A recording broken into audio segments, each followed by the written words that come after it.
Today's interview is with the leader of a 160-year-old family business. Andrew Donaldson is the sixth generation CEO of the Donaldson Group. They are one of the oldest and largest timber companies in the UK. Their business has 1,700 employees and 11 separate companies in areas like trusses, prefabricated building materials, millwork and countertops, and engineering services. He feels that he is simply a caretaker of the business for future generations, which is a very interesting philosophy that I don't think I've heard before in a family business. He shares with us the family's legacy story, how embracing technology has been a key part of driving value with their customers. He also shares what his own journey has been like working outside the family business, joining the family business, navigating his own path, finding true accountability, working with his brother, and now trying to figure out how does he improve succession for the next generation. You're going to love this one. I'm Luke Hanson McDonald. This is Beyond the Family Business Podcast. Let's jump into it. Who are you? Where are you from? And what do you do? So it's a real pleasure to be here. So my name is Andrew Donaldson. I am the chief exec of the Donaldson Group, and I am currently based or sitting in Edinburgh in Scotland. So it's lovely to be here and really excited to have a chat with you today, Luke. Awesome. So you are part of an incredible family legacy. You're now in the sixth generation, I believe. Maybe even, are your kids the seventh or are they the sixth? They are seven. I am. They are seven. Yeah, that's an incredible feat. So maybe we could start off, and could you just tell us a bit about, who was that original entrepreneur in your family? What year did they get started and so forth? Yeah, well, I mean, I guess any business that makes it to six generations, there's probably quite a long story that can flow from that. So, yeah, my family have always been based in Scotland, in the centre of Scotland, and in the early 1800s, there were a couple of brothers that started getting involved in the timber industry. So you guys might call it lumber, but we're very heavily focused on forest products. And back then, this was the start of Industrial Revolution, and there was a lot of timber being used for various different products and services right across the UK. And so these two brothers actually set up in their own right, their own timber business. I guess that would be generation 7 or generation -1, if that makes sense. Got it. And so those two brothers, one of them succeeded and one of them failed. One of them actually ended up escaping the law and fled to Canada, of all places. I wonder if that's one of my distant relatives, because on the MacDonald side, I'm originally from there. Yeah, disappeared, never to be heard from again. The other brother ended up having, I think, 2 sons. I may be wrong with that. One of whom was called James Donaldson, and it was that James Donaldson that eventually set up what was known as James Donaldson and Sons Limited, and we've recently rebranded to Donaldson Group Limited, and we can talk a little bit about the reasons why we did that rebrand. But he started it in 1860 in a small place called Tayport in Fife, and he was importing and distributing timber from mainly from the Baltic states, Scandinavia, but then started to get involved in Canadian timber, North American timber in general, and I guess the business grew and evolved from there. 6 generations later, you get to myself, my brother, and my sister, who are generation 6. And some way, shape, or form, we have managed to survive various different world wars, flu pandemics, you name it. And we're still here and we're still trading. And very, very proud of the legacy that we have as a family business. And want to continue that legacy for as long as we possibly can, really. Yeah, that is an incredible story. I don't know if I've met anybody yet who's entering their 7th generation. So that's, I think the longest legacy I've had so far on the show is getting into the 5th. So that's pretty incredible. Has it always been family leadership along the way? Have you had non-family leaders along the way as well? So yes, we have. So I guess we were reasonably fortunate, and I guess it is fortune, where although we've had 6 generations and there's been multiple numbers of cousins and everything along the way, that the family, the leadership of the family business has flown down one bloodline, and so as a result, we've not had a huge number of family members involved in the day-to-day running of the business. It's tended to just go down one linear line of a family tree.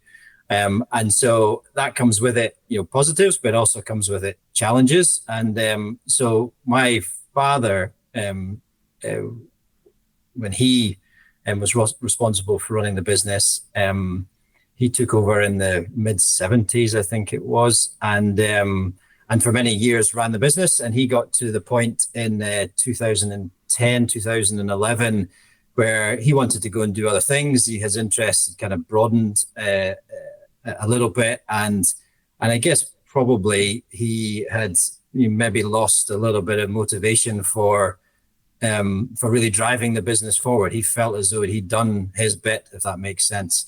Back in 2011, I'd only just joined the business. I'd only been there for 6 months or so.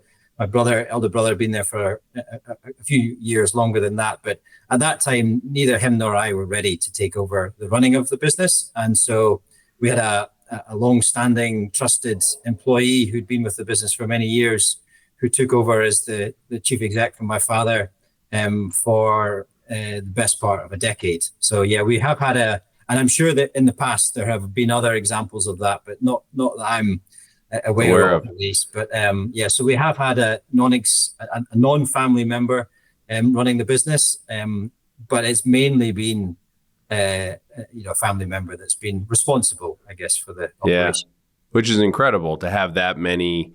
It's obvious to me that it's not easy to find succession if you constrain it within your own family. So it's incredible that you've had that many successful leaders over, 160 years or whatever it is, is a rarity, I believe. I just wanted to go back before we jump to sort of modern times. You mentioned the wars. I was reading through the biography on your guys' website or the timeline. I would assume it was difficult to operate during the world wars. Do you have any stories or anything you've heard of what it was like, surviving during that time period? I mean, I don't. I do know that it was a busy time, particularly if you talk about the First World War, because actually timber was a highly sought after commodity, during the war, and so the business. Whilst it was a difficult time, I guess, generationally for anybody to live through, the business, I think, did trade relatively successfully through those years. Oh, wow. I know some of my family, fought in the war, and we have all the old letters and various different, bits of history that I guess come along with that. But yeah, no, I mean, I don't know any particular stories. Yeah, absolutely. No, and it's a good point that I suppose, a critical resource like a timber company during a world war would be hugely important to any country. And, obviously where you're shut off from so much of the rest of the world, I'm sure that you guys were a key resource to your country. So Absolutely. That makes a lot of sense. So you spoke about your father. Was that Neil? Correct. Yeah. Yeah. So again, just with the bit of research I did, it seemed like when he came in, he really unleashed a bunch of growth in the business. Was that largely organic, or was it through acquisitions, or why did it change? I guess under his leadership, where it looks like you grew a lot during his tenure. Yeah. So, yeah, absolutely. I mean, it took, we registered a company in 1919. And so the James Donaldson and Sons Limited company was registered in 1919. And I believe the first year that we were a registered company, the revenue was about £200,000. Wow. Which I actually don't know in 1919 whether that was a lot or not, as the case may be. And then you fast forward to the kind of the early 70s, the mid 70s, when my father took the business over. It was a much larger business by then, but it really hadn't grown materially over that 140-year kind of period. What did start to happen through the 70s and into the 80s is there was a lot of consolidation that happened in the industry, full stop. I remember my father and my grandfather saying that, when they were out selling timber in the local markets, they would be competing amongst, 30, 40, 50 businesses of our type and scale just in Scotland. And what happened over the years is for whatever reason, these businesses fell by the wayside, were merged together, were acquired by somebody else. And actually, our position started to grow in strength as a result of that. And so that was one part of it, which happened organically. My father he's in the late 70s. He with colleagues started a business called Donaldson Timber Engineering. So that was, I guess, the second part of the business. Up until that point, we'd only ever had one business. And so we started to manufacture things with the timber that we were buying. And that really started a period of growth, so we started to develop different products, different services, open new locations, expand geographically beyond Scotland. So we went, across the border into England and, started to grow organically throughout, the 80s, the 90s. And then we made our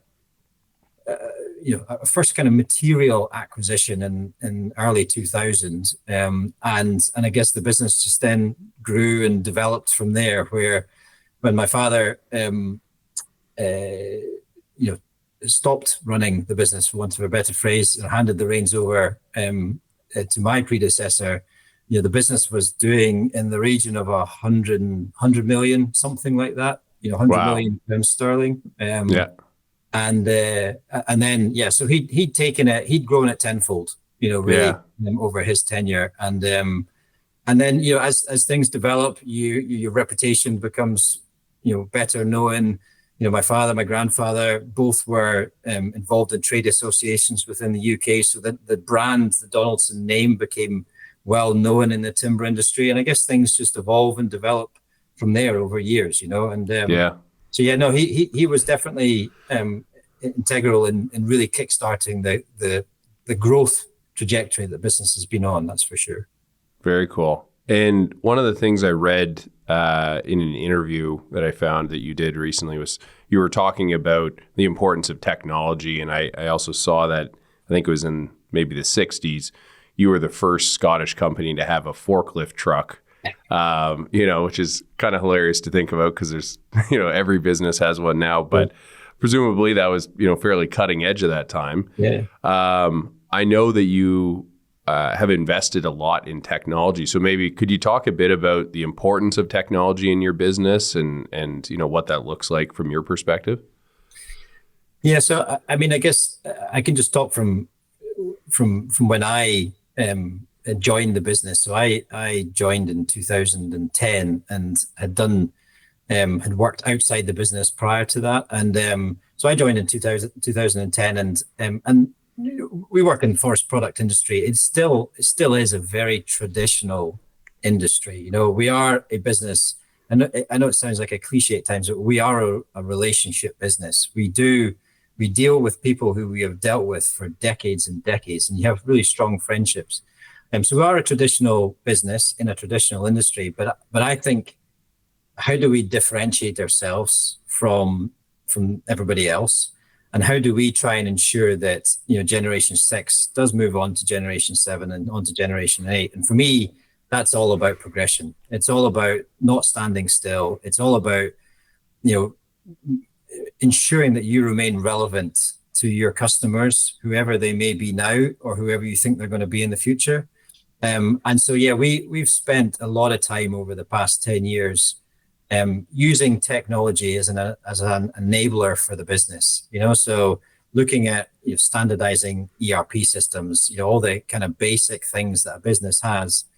But more so from that, we try and use technology and investment in technology as a bit of a brand tool for our business, you know. So we want to be, yes, we work in a traditional industry, but we want to be seen to be and to actually be at the forefront of that industry, so that we can attract really good quality, highly talented people into our business that inevitably are going to help, you know, grow it and make it successful in the years ahead. So yes, technology helps just to enable the business to run more efficiently, but it also helps to attract talent in and for you to remain relevant to your customer base. You know, if you're launching marketplace models, if you're launching, you know, 3D design model businesses like we've done over the past 12, 18 months, you know, your customers think, oh, this is a business that isn't just resting on its laurels. It isn't just reliant on a traditional industry. They actually want to be at the forefront of it and trying to develop it for the future. So yeah, technology is, I mean, it's critical for every business, you know, nowadays. Yeah. But yeah, it's not been an easy journey. Sometimes it's been, you know, kind of kicking and screaming and that side of things. But, you know, we're getting there slowly and surely. So absolutely. Yeah, I saw you just made a £10 million investment in one of your facilities, and I saw a bunch of the, you know, conveyor systems and the full robotic automation. So it looked pretty impressive. Yeah, I mean, so we have a timber frame business where we make timber frame homes, and you know, it's the oldest method of building homes in the world, you know, and but in a lot of cases we still build them in a very, very traditional way. You know, on site generally is the main method of construction. So what we've done over the years is tried to look at off-site manufacture as being a way in which we can improve a lot of different things in that system and in that process. So we invested heavily into our timber frame business over the past 24 months. And yeah, we've put a robotics line in, which is pretty much a world first. There is one part of it which has never been done before from a robotics perspective. So yeah, we have robotic cells that are manufacturing timber frame homes without human intervention, which is, you know, it's pretty cool. You know, it's and I guess that's where we need to be. We need to be at the forefront of that industry as it grows and develops in the UK. So absolutely. And I saw decarbonization is also a big part of what you've been doing. I saw an article all about the solar panel systems that you've put in recently and how much of an offset it's having. Yeah, I mean, look, one of our core values as a business is around sustainability, and you know, part of that value is looking at sustainability from an environmental perspective. And yes, we are lucky. Okay, we are lucky that we sell a product that is a carbon sink. You know, it is the most environmentally building material that you can use. So, but we can't just rest on our laurels with that one. We need to try and do as much as we can as a business to ensure that we are as environmentally friendly and sustainable as we possibly can be. So yeah, we've got projects on all over the place at just looking at our carbon footprint as a business. And yeah, so, you know, solar PV panels on all of our factory roofs, just basic things to try and improve our carbon footprint. But But a lot of what we do as an organization is try to educate others in the benefits of our products, particularly from an environmental perspective. And hence the reason why we're trying to push timber frame homes, push other timber related products, because their environmental credentials, their sustainability credentials are very good. So there are a number of reasons. Or we try and provide a number of different reasons for customers to procure our products versus something else that may be more environmentally, might not be as environmentally friendly going forward. Yeah, no, absolutely. So back to that, adding value and differentiating yourself to the customer makes a lot of sense. Just shifting gears a little bit, I wanted to jump a little bit, I guess, into your journey into the business. So you said 2010 sort of time period. Yeah. Where did you work before you joined the family business? So look, anybody that has a family business knows that there's a very fine line between being in the family business and being in the family. And Yeah. where do those blurred lines kind of stop? So Sure. I was obviously aware of our family business from a very early age, and I would guess it would be in my early teenage years, in summer holidays from school, I would end up, down in the sawmill that we had in Leven, working with some of the colleagues that still work with us today, believe it or not, restacking piles of timber that had fallen over or whatever it may be, So Yeah. I mean, I guess I started as a schoolboy working within the business, and always had a passion for it. It's very difficult not to. But I was pretty clear that when I, finished my education, that I didn't want to join the business straight away. I wanted to go and see what else was out there, to go and do something else. And at the time, I didn't really know what that something else was, but I ended up taking an internship at a company called KPMG, Big Four accountancy firm. And at the end of that internship, they must have seen something in me and asked if I would stay on, and they put me through my chartered accountancy qualification. And so I ended up being there for 4.5 years at KPMG in Edinburgh, and thoroughly enjoyed it. It was a great qualification, a great education to get.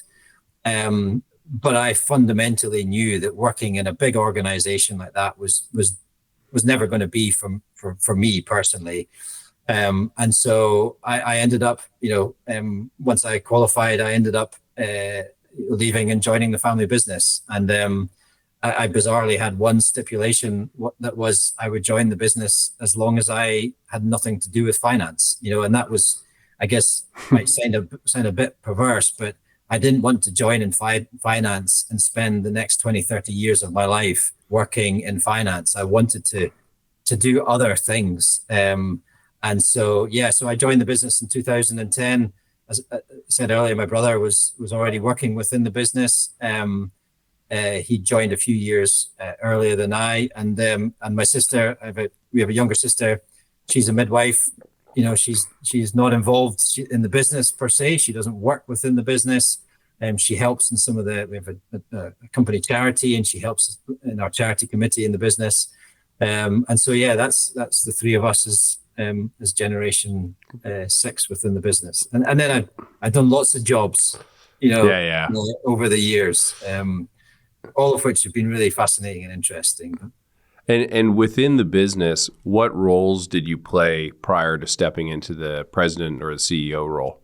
Yeah, so the first job I did out of choice, really. I remember asking to do it, and everyone thought I had had two heads. I was a sales rep for one of our branches. So we have a timber merchant business in Scotland. And one of the merchant locations was not far away from where I lived in Edinburgh. And so I said, look, they have a vacancy for an external sales rep. I'd like to apply for that and go and do that job. So I was a chartered accountant, probably the most qualified sales rep that there was on the road in that time. But I knew nothing about timber. I knew nothing about the product. So I wanted to learn from the ground up as to what are all these products that we buy, that we sell, what are they used for, what's important to our customers, what are we good at, what do we need to improve on. And so I did that for a year, and then I got offered another job within our sawmilling business. Did that for a period of time. I then went to ended up being a commercial director for the merchant business that I started in, and I guess that journey took about 7 or 8 years.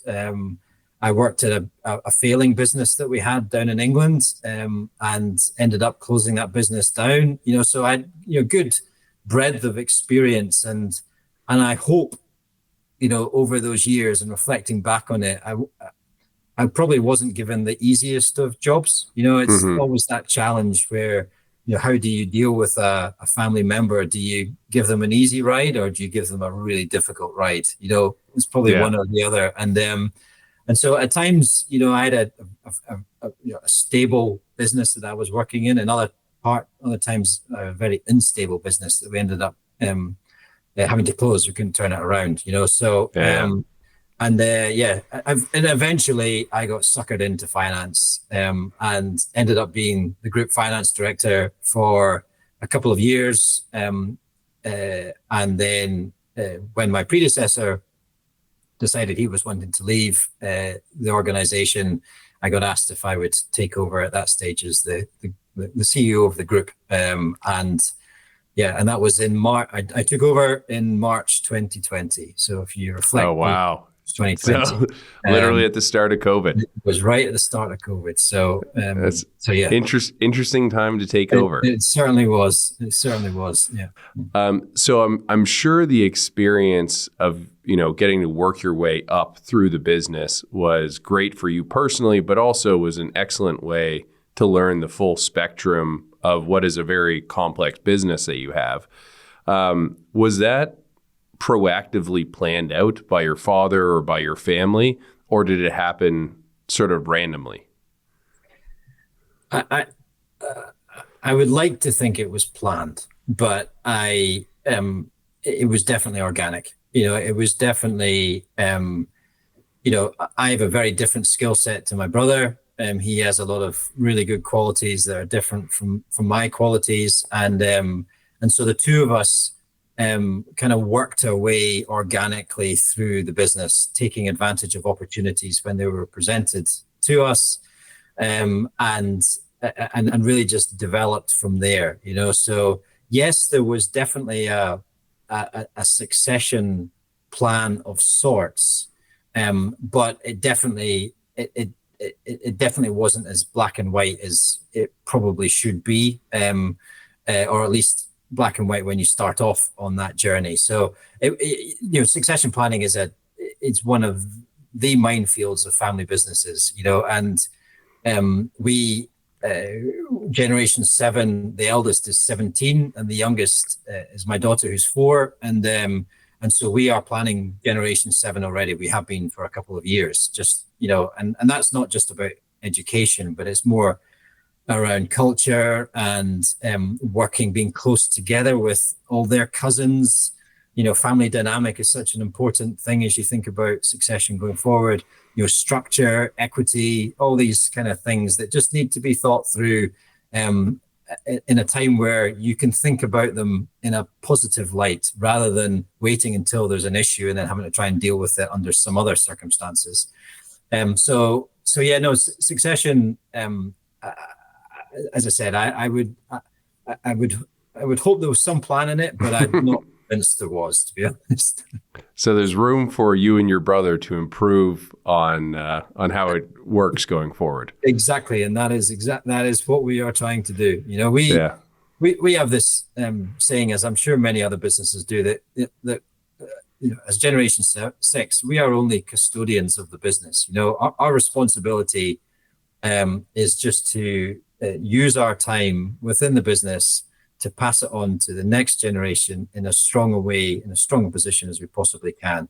We're just custodians of this thing for a period of time, as my predecessors have been before us. So we just, we try and use, or we do use our purpose, our values, our behaviors as an organization to really guide it. And but at the same time, we need to make sure that we have some really, really, really talented people that are in the organization that really do all the hard work, that really do all the grunt, and that model has seems to work for us, and we're not planning on changing it. So. No, absolutely. I'm in a similar situation where I went through succession, but it was sort of a bull in a china shop of random tasks and jobs, and me trying to prove myself, and I learned a lot on the way, but there's definitely room for improvement, I think, with the next generation as well. Yeah, we never had a career progression plan, as in you go and do this for 6 months, then you go and do this for 6 months, you go and do this for 6 months. We didn't do that. We filled vacant positions in the organization. So there was jobs were never manufactured, if that makes sense. There was always a real job for us to go and do, rather than it being some form of leadership training program where actually you're just a nuisance to whoever it is that you're spending time with.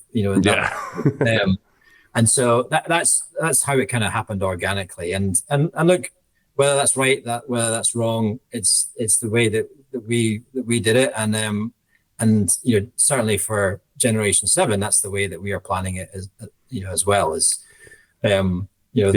I think it makes a lot of sense to do it that way, because then it allows you to, as you said, not be a nuisance and just have a manufactured position, but it also means you have to add value because you're taking a vacant position. So there's real accountability. Correct. And I think, I've had much earlier in my career, I've had roles where I was to get exposure to an area in a semi-manufactured role.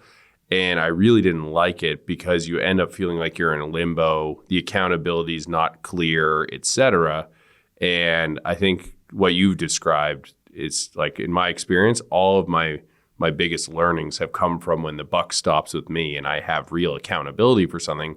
And whether I'm good or bad at it, it's only for me to prove myself. It's not some made up role that I can sort of hide behind. Yeah. And you'll know that, building credibility within an organization is a really important thing. And if you're not given the opportunity to build that credibility, you're on the back foot already, So if you're doing a value add role, it's up to you to ensure that you do it to the best of your ability to build that credibility with your peer group within the organization. And if you don't, then, that's an important lesson. It's an important lesson for you as an individual to know, but it's also a very important lesson for the business to understand. Because you don't want to over promote people. You definitely don't want to over promote family members, because that can cause a whole host of different challenges. So, I definitely think that having gone into vacant positions within the organization it worked for us. Yeah, no, 100%. It sounds like you have a good dynamic with your brother, but you guys are both in the business. I believe he's now an executive chairman. Is that what it is? He's executive chairman, and I'm a group CEO. So that's kind of how it's worked its way out.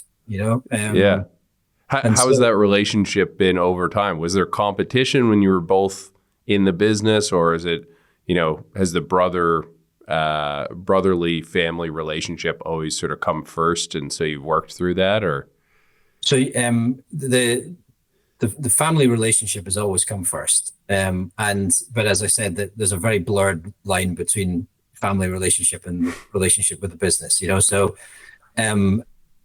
we have done different roles within the business.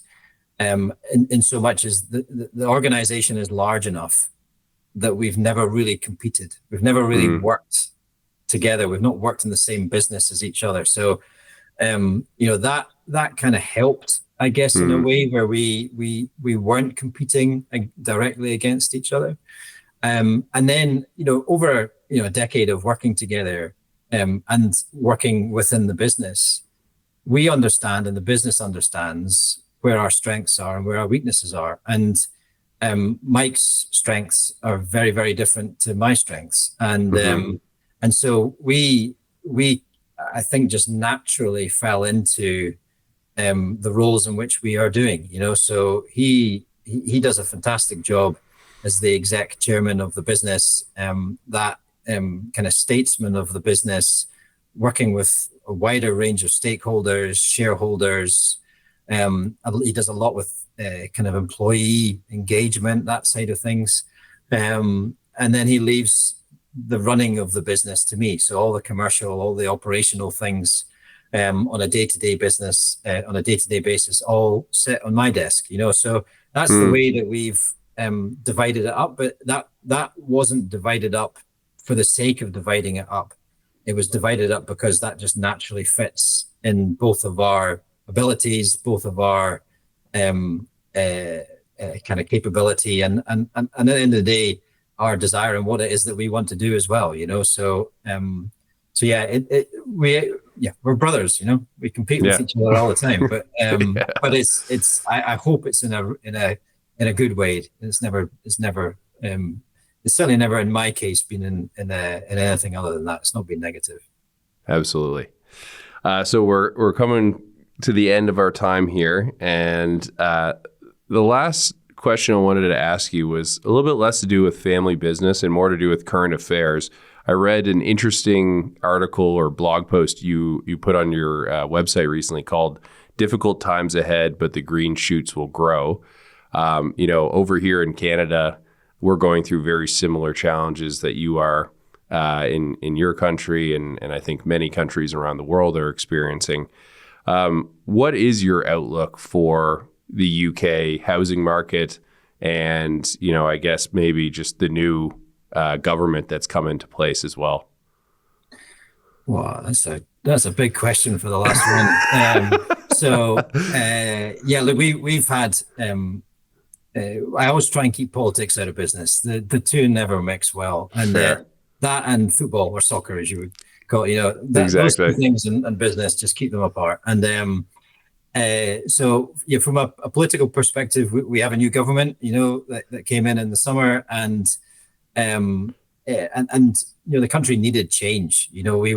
We'd had a lot of challenges over the past decade, as most countries around the world have. So we know we're not unique in that regard, but it has been really, really difficult. With the post-pandemic, what's happened with inflation, cost of living crisis, interest rates, all of these macroeconomic challenges that we've all faced has led us to where we are today, which is a nation that's really struggling. We're kind of on the back foot a little bit, and so from my perspective, from working within the timber industry and essentially being a material part of the supply chain for the house building industry, the new government have come in and really wanted to kickstart housing. So they have made a commitment to building 1.5 million new homes a year in the UK. They will never achieve that. The last time we ever built that number of houses over a 5-year period was back in the 60s, and 40% of them were actually built by the government.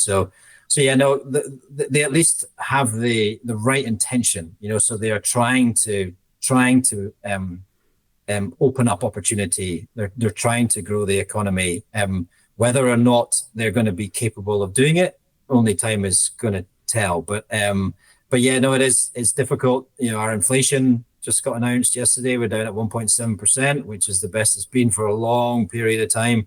So hopefully we'll see a Bank of England interest rate cut next month. We just need a little bit of stability, a little bit more, consumer confidence to start to work its way back into the economy, and hopefully things will turn around. So look, it's not easy. It's tough, and then geopolitics, when they come into the the conversation as well, it adds even greater complexity, so yeah, but look, that's why we're here in business, and what keeps us on our toes. And we have a purpose as an organization, which is all about building positive futures, and that's that's what keeps us on the straight and narrow. That's what keeps our kind of moral compass going in the right direction, and we'll continue to do that for as long as we can. So.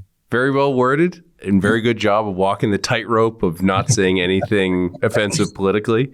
But no, that's very well heard. In Canada, we just hit 1.6% on inflation. So I think we're following a very similar path where I'm just waiting for that, market demand and that confidence to build, which I think it's coming because the interest rates, it always takes a while for that to actually spark a change.